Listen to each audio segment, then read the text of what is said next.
Second Cup, brought to you by the Nickel Plate. Sit, sip, savor, and shop.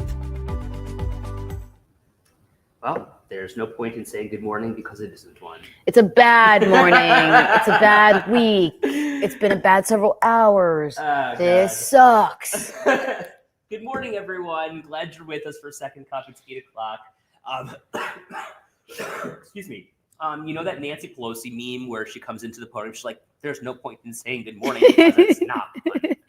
That's the vibe. Feels like. That's the vibe. Thank you guys for being with us, though. I mean, I feel like we all just kind of have to be together in this. We have to just come together and vent and be upset and try to be positive. But if we want to be negative, it's okay. Right. Because it's just crappy. It's just really crappy. They had so many chances to win and to right the ship and to rewrite history. Like they say in Mr. Brightside, destiny was calling us. It was. And we didn't pick up the phone. You know, the call for, like, I don't know, the refs to open their eyes. Lori already saying yes. The refs need LASIK. Grace is saying that.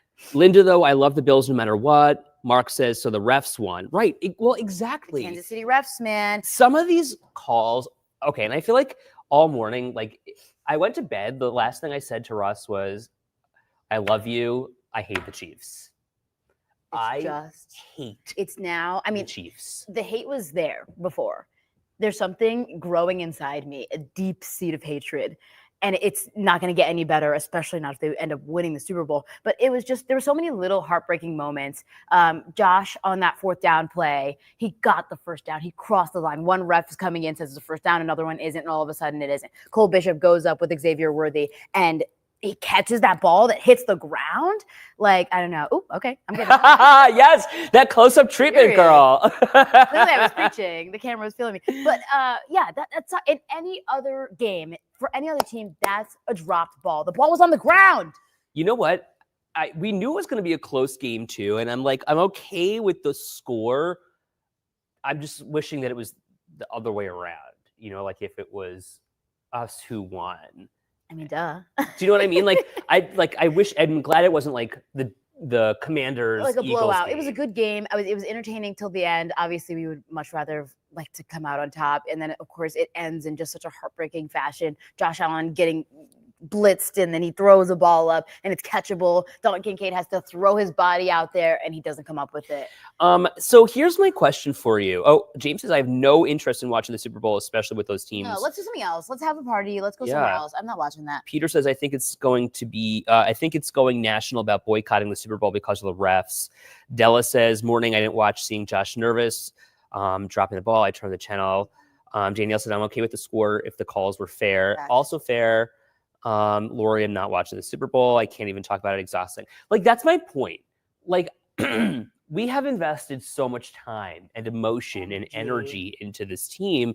And look, it was a great season. It was supposed to be a rebuilding year, and we weren't supposed to come this far. And, you know, the expectations, I think, at the beginning of the season were tempered, but to have made it this far, it's we're awesome. like, yeah, we can go all the way. And we could have gone all the way. There was just so much to enjoy, right? It was that everybody eats mentality. You get Amari Cooper in the middle of the year. They're just doing all these amazing things. And then I was more scared of the Ravens. We end up beating the Ravens to come back to the Chiefs again and then lose to them in Arrowhead in just a sad way. So, Marguerite, exactly. This was supposed to be a rebuilding year, so we weren't even supposed to get as far as we did. Hopefully next year will be our year. I know, but, you know, like, we felt it. Like, there was a palpable energy this year where we were like, we are going to make it. We are the underdogs here. I felt it in my bones. I liked when people were betting against us. I was talking about it all week last week, and I was like, you know what, guys, something just feels different. It feels like this, it could actually happen. And then, you know, here we go with another one. And people are calling out the refs. Yeah. And I feel like, is there accountability here? Like, it's like someone needs to get fired. Like, something needs to happen, because there's no way that you miss that many calls. I mean, there were even some bad calls in the earlier game. Like, can someone just make them better? Like, here's my other thing. Like, okay, like there were some stupid things that we did also, like these face masks, the Milano face mask stuff. Like, you got to know better than that, dude. Especially in what literally could have been a Super Bowl game. you That's what got to people- do yeah. better. Like people were saying they wish that this was a Super Bowl because these were clearly the two best teams. Yeah, Noreen was saying what you were saying earlier about the red and green. Yeah, that's the rumor. Everyone's like the NFL is scripted. It's all rigged. Just look at the logo colors. Those end up usually being the team's colors that are there. And Okay. it's red and green. Do we? And this is a legitimate question. Like, I love conspiracies because I think people are nuts, and I think that like it is a slice of life. Give me more. But do we think that the NFL is rigged? Or do we think that maybe not rigged? Rigged is the wrong word. Do we think it's scripted? Scripted. They want it to go a certain way. I don't think they have complete and total control, obviously, because there's so many things that go. So many variables. So many variables into it. But if the NFL is scripted, why not why not give us the Cinderella story? Why not give us the perfect ending that we so want and the nation is craving? We all want it. So stop giving it to the Chiefs. They had their years where they were bad. Now all of a sudden they're good, whatever. Now everyone hates them. A good story means the villain gets taken down. Right. And there's gotta be that edge of your seat feeling. Like no one's on the edge of their seats for the Chiefs. Do you know what I mean? No. People are, I know what you mean, but Yeah. I agree with you. And then Rosemary, yes. Because of all the betting now, Someone put $1.3 million on the Chiefs. And as soon as I saw that, I was like, oh, maybe that's good for us. We're the underdog. Someone's even paying $1 million against us. But they want people to make money. And because we don't have Taylor Swift, people are saying, everyone wants to see her and she's a big part of it. And of course, they show her every chance they get. You talk about Taylor? Yeah. I know. Well, so here's my thought. And I don't like the way some of this stuff is done. I don't think that it is ethical for like DraftKings and what's out there before FanDuel. I don't think, or Caesars. I don't think it's ethical for any of these sports books, for these online betting sites, to have naming rights to stadiums, to be advertising. Yeah, they're advertising during and the then games. like the commentators yesterday, they're like pulling stats out, or they're talking about things before the game even starts, like a Josh Allen anytime field goal or a touchdown. Like, why are we doing that? Why are we mixing? That's like church and state, and really it should be. Yeah, they should be completely separate. I also feel on the scripted thing from the beginning, it felt like Tony Romo was against us. And I said it last week also. There's so much like narrative that goes into it, right? At the start of the game, I was already rolling my eyes because Tony Romo is just talking about Patrick Mahomes and, oh, Patrick this, Patrick that, he's playoff Patrick, whatever. And then he says, well, the Bills think they can do it. And I go, like, okay, right. Like get out of here. It's so frustrating. So that's my gripe here of anything. And then Jorge's kind of weighing in here. And Jorge, you're kind of like, I love your profile picture. Like, that word. Josh Allen is not a Super Bowl QB. He says just a regular season QB. He will never ever be in a Super Bowl. He pooped his pants on big games, is what handsome Jorge says. I think that's a huge conversation too. I'm sure that Josh Allen is waking up this morning and he's just, covers over his head. And I feel for him. I really do, because he put together such a great effort and he matured a lot this season. But I hear what you're saying, Jorge, because, they call him playoff Patrick for a reason. Every time when he's facing adversity, he steps up and they somehow get it done. And it's so frustrating to be on the other side of that 4 times now. But when is it Josh's moment? When is he going to step up and be the man and get the job done? Okay, here's my other question. And I think that this is I don't know that this is rhetorical, but I certainly have my own speculation. And, I don't want to speculate here by any means, so I'm not going to. But do we think this is Sean McDermott's last season with the Bills? Is Sean McDermott done? Is this it?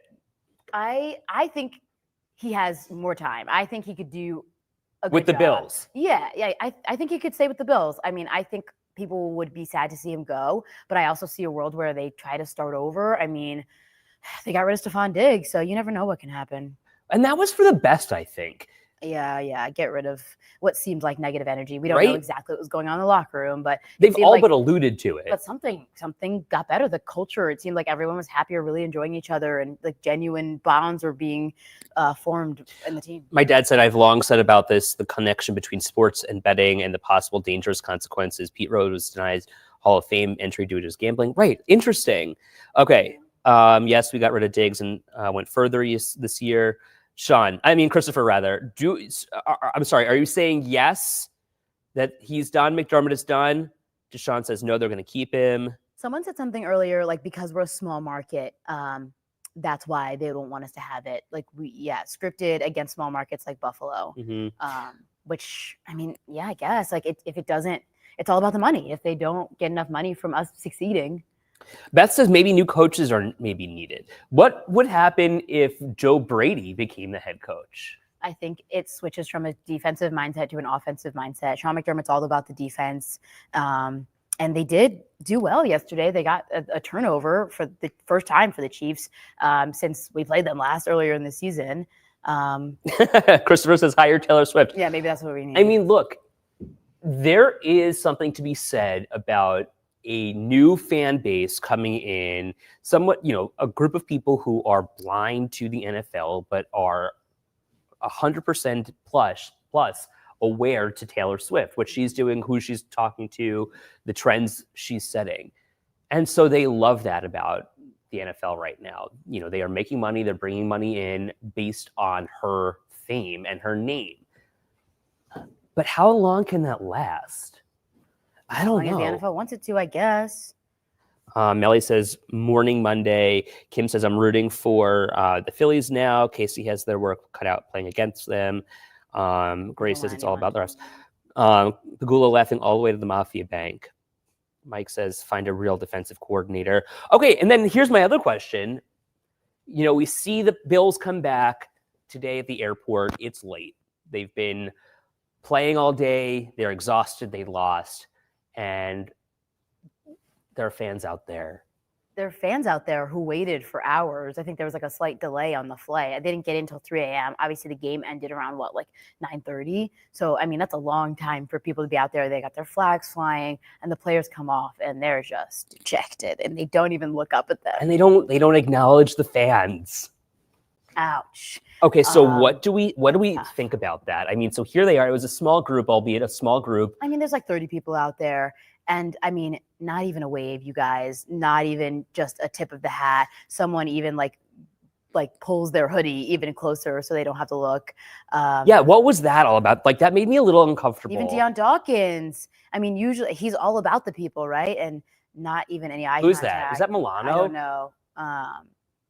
But yeah, it was. Okay, there's Dawkins. But there's the guy with the sweatshirt. Mm-hmm. Pulling his hoodie closed, doesn't want to be seen.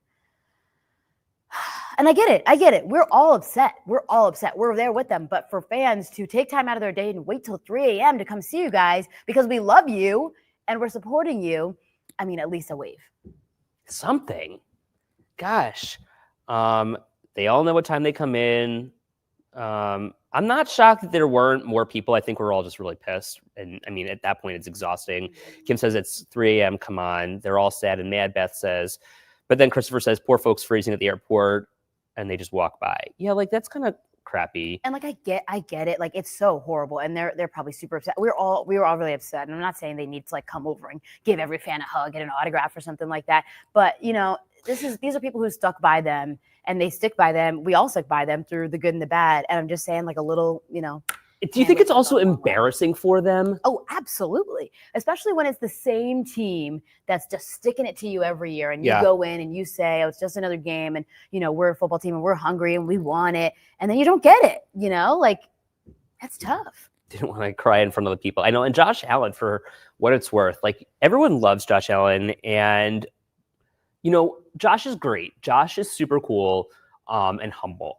And what I love about Josh is that he can take on the emotion of the team and the emotion of the community, and he'll talk about that.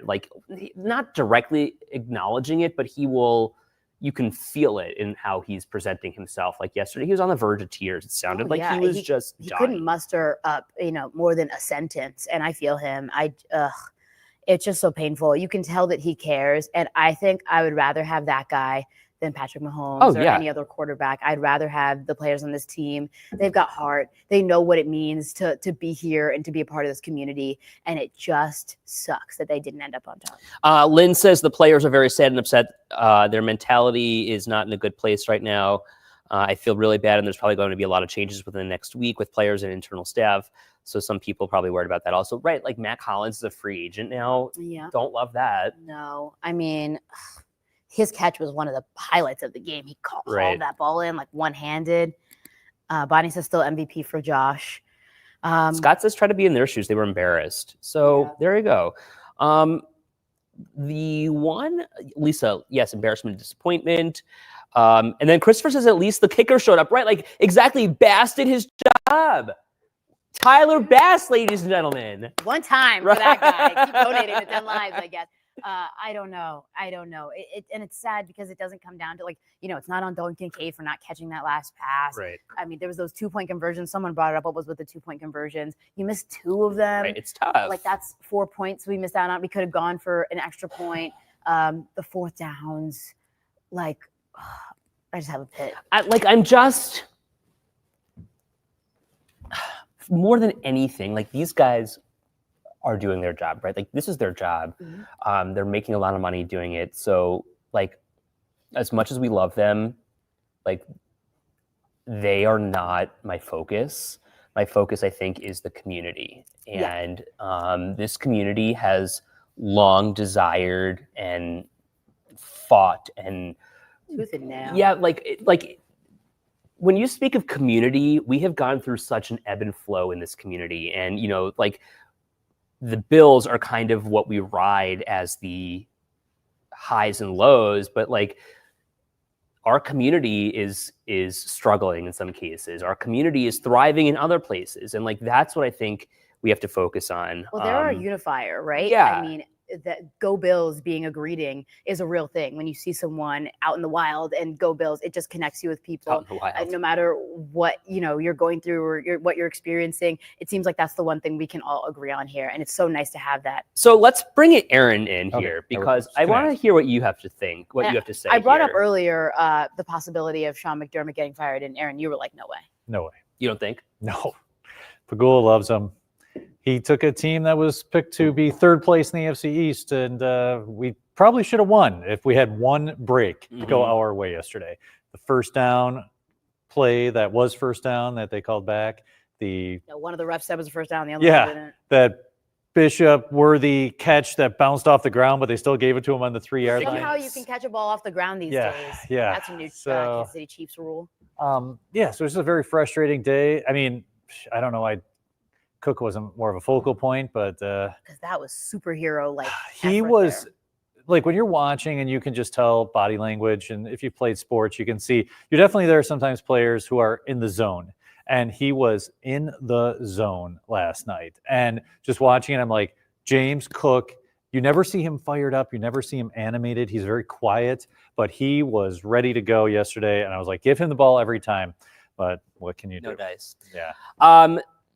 In the meantime, clean face, like about the playoff beard being gone. It's done. We're done. I was so devastated last night. And so I was like, well, I'm not sleeping, so I might as well do this. Did you shave last night? I love that for you. Yeah, I just, what are you going to do? How many people even slept? I was just like, no, I shaved after we lost, Chris. Yeah, I had it on all weekend and shaved last night at 11. It was just so hard to sleep and just so hard to even but I know we'll be back next year. We have Josh, and we have to get that game here, get that first round bye. I think you've got to be the number 1 seed. But it's so hard when the Chiefs are in the same division. They're obviously dominant. The refs are in their pockets. They got a lot of bounces this year too. They doinked one off the field goal to off the post there to get a field goal to win. They blocked some field goals at the end. Carolina should have beat them, and they dropped the ball. So they won 17 one-score game. So it is what it is. But no, I do not think, because I don't think there's a better option than McDermott. And I think he's built the culture. You've got the guys who want to be here. And we'll just come back next year. As long as you got Josh, you got a chance. Yeah. Just have to get over that hump. We just have to work a little harder, is what Lori says. Yeah, it comes down to a couple plays. And, Kincaid catches that ball. Yeah, We get the first down. There's just so many. Comes down to who has the ball last. Yeah, And Elizabeth says her nephew cried I and then said, know. "Okay, we have next year." so yeah, sad. yeah, I get you. Noreen says, let's not forget they had an awesome season. Go Bills. Yeah, Had the Chiefs gotten penalized the right and fairway all season, they wouldn't have been 1 seed and maybe not even in it at all. Yeah, I mean, it's kind of the Super Bowl too. Like nobody really. I mean, Kansas Nobody City, wants to Philly. see that. Right. It's a repeat of the whole the Kelsey brothers thing. Oh, I Obviously, know. no Jason Kelsey this year. But he'll be there a lot. He'll He's be actually there, pretty and funny. the Taylor Swift of it all. People are boycotting it. We talked about it earlier. Someone called it the Super Bowl. Stupid Bowl. the Yeah, Super Bowl. I know. I don't want to see that I don't either. at all. Like, I so wish zero it interest. could've been Neither there. team appeals to me. I don't even care about the commercials. Nope. I know. Okay, everyone's saying go Eagles though. Yeah, I guess that is. Yeah. Yeah, I Do mean, we tough wanna- lifestyle. Yes, let's Oh, talk weather though, okay. because we've got a couple minutes left here, and I think it's really important that in the midst of all of this, we keep in mind that it is just a game. We all had Reality our group sets in, hug. right? Yeah. And now we have like a legitimate weather situation coming our way. We certainly do. So we're talking about some strong winds for today. It's already pretty windy right now. Winds will continue to increase. We'll have the sunshine, which is nice. But this afternoon, we're talking winds 50, 60, almost 70 miles per hour. So 25 right now in Buffalo, 28 in the Falls. Winds gusting around 30 to 40 miles per hour at the moment. But watch what happens today around lunchtime. If you have plans to be out, winds gusting around 35 to 50 miles per hour. And then toward around 8 p.m., winds gusting 50 to 60, some isolated 70 mile per hour wind gusts possible as we get into tonight. And then toward tomorrow morning, winds will diminish. So we have the high wind warning in effect through tomorrow morning. With these strong winds, could see some power outages. If you are prone to losing power when the winds get very strong, well, today's the day you want to check out that generator, make sure it's working if you rely on it, because this evening you have a lot of yellow on the screen indicating the threat for some power outages, especially over some of the higher hilltops across Genesee and Wyoming counties. So as we look at your forecast for today, sunny and windy. We're in the mid-20s this morning, upper 20s by noontime, near 30 this afternoon, low 30s at 8 p.m. Okay, but let's talk about what else is coming our way, because we're talking about snow and possible whiteout conditions as well. So it's not just the wind that we have to contend with, it's legitimate problems. Yes, true. So tonight, when that front comes through, after around 8 o'clock, we'll have the strong winds combined with the snow, which will produce whiteouts. So we'll have whiteouts tonight. Travel will be difficult, especially when that front comes through. Right now, it looks like it arrives between, say, 8 p.m. and 11 p.m. Things could change. But if you are out this evening, keep that in mind, as weather conditions can change very rapidly. Don't be surprised if you have some snow squall warnings tonight. How much snow? About 2 to 5 inches of accumulation. So 2 to 3 up in the north towns, 3 to 5 south towns, and the southern tier with a little enhancement off of Lake Erie. Talk about the morning commute tomorrow, because when we're talking about like overnight whiteouts, what happens tomorrow morning? So tomorrow morning shouldn't be that bad. I think there'll be some snow. Obviously, there'll be snow on the ground. The winds will have pushed a lot of snow on some of the roads, especially the north-south roads. So heads up on that. Roads that have a lot of open fields by them could be fine. And then boom, you run into a patch of snowfall.